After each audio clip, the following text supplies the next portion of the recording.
يا أيها الذين آمنوا كتب عليكم الصيام كما كتب على الذين من قبلكم لعلكم تتقون.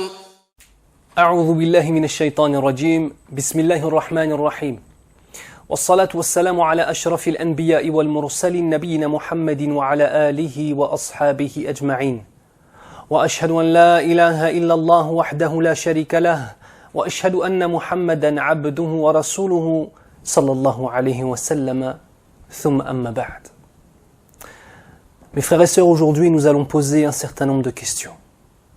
Des questions fondamentales, des questions importantes pour la vie de celui qui désire vivre sur la ilaha illallah Muhammadur Rasulullah sallallahu alayhi wa sallam, mais qui désire aussi mourir sur cela. Selon Abu Huraira radiyallahu anhu, le prophète sallallahu alayhi wa sallam, en face des sahaba radiyallahu anhum jami'an, cite un verset du Coran. A'udhu billahi minash shaytanir rajim. Bismillahir rahmanir rahim. يثبت الله الذين آمنوا بالقول الثابت في الحياة الدنيا وفي الآخرة. Allah Azza wa Jal va raffermir la parole des croyants par une parole spécifique dans cette vie d'ici-bas et dans l'au-delà. Ici dans le verset, la parole qui va raffermir les croyants, c'est La ilaha illallah Muhammadur Rasulullah sallallahu alayhi wa sallam. Puis le prophète de l'islam sallallahu alayhi wa sallam nous explique le sens du verset. Et il nous dit, cela sera ainsi lorsque l'adorateur sera dans sa tombe et qu'on lui posera 3 questions. Men Rabbuk, qui est ton Seigneur? Ma dinuk, quelle est ta religion? Quel est ton mode de vie?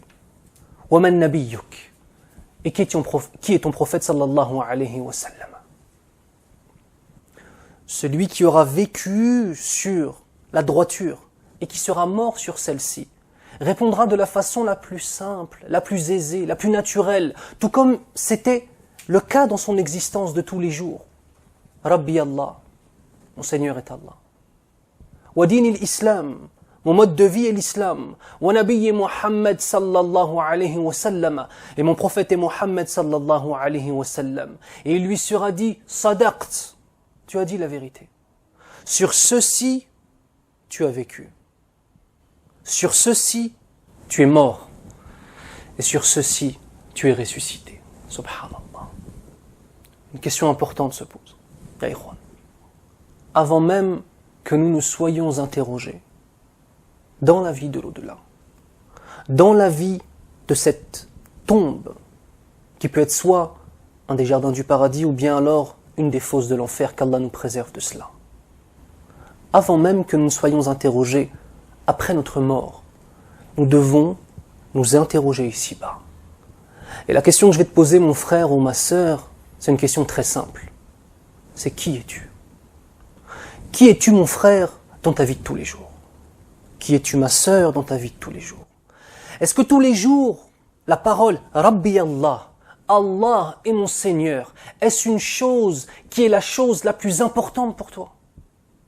Est-ce qu'à chaque instant, tu vis avec cette règle dans ton existence? Est-ce qu'à chaque instant, le fait qu'Allah subhanahu wa ta'ala soit ton créateur, soit celui qui te donne la subsistance à chaque seconde, soit celui qui préserve ta famille de la maladie, soit celui qui t'ait donné la vie, soit celui qui donne la vie à tes enfants, est-ce qu'à chaque instant, cela est une réalité pour toi? Est-ce que tu cherches à ce que cela devienne une réalité pour toi? Si le constat accablant est que la présence d'Allah Azza wa Jal dans ton existence est une chose secondaire, et encore, parfois cela vient en 3e, 4e, 5e position.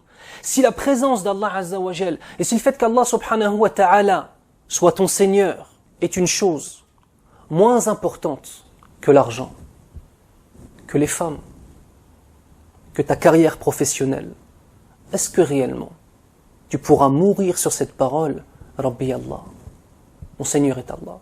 Est-ce que réellement tu pourras vivre, mourir et être ressuscité sur cette parole? C'est une question qui est fondamentale. Pose-toi les questions avant qu'on ne te les pose au jour du jugement, avant qu'on ne te les pose dans ta tombe. Je vais t'offrir une règle, mon frère, ma sœur. Une règle exceptionnelle. Une règle exceptionnelle. Cette règle-là, c'est Al-mahabbatu hiya ta'a. L'amour, c'est l'obéissance. Si réellement tu aimes Allah Azza wa Jal, si la parole « Mon Seigneur est Allah » est plus que de simples mots prononcés par ta bouche, alors sache que ça va forcément se traduire et se concrétiser par des actes. Toujours, toujours. Une foi sans acte est une foi qui est une illusion. Veux-tu vivre dans l'illusion? Veux-tu mourir sur cette illusion? Et veux-tu être ressuscité au jour du jugement avec un constat amer? C'est que tout ce que tu pensais trouver n'était qu'illusion. Rabbi Allah. On demande à Allah Azza wa Jal de faire en sorte que nous tous, nous vivions, nous mourions et nous soyons ressuscités sur cette parole. Rabbi Allah. Mon Seigneur est Allah. Deuxième des questions importantes. Ma dinouk. Quelle est ta religion, ya akhil karim? Quel est ton mode de vie, ya akhil karim? Din l'islam. Est-ce que réellement dans ta vie de tous les jours il y a une différence entre toi et un non-musulman? Soyons sincères, soyons honnêtes. Hormis le fait de ne pas manger de porc, hormis le fait de faire le mois de Ramadan, de jeûner avec ton corps le mois de Ramadan, est-ce que réellement entre toi et un non-musulman il y a une différence fondamentale sur la façon de voir le monde, sur la façon de te comporter, sur la façon que tu as de te comporter avec ta femme, avec ton voisin, avec les autres musulmans, et même avec les non-musulmans qui ont des règles spécifiques. Din l'islam.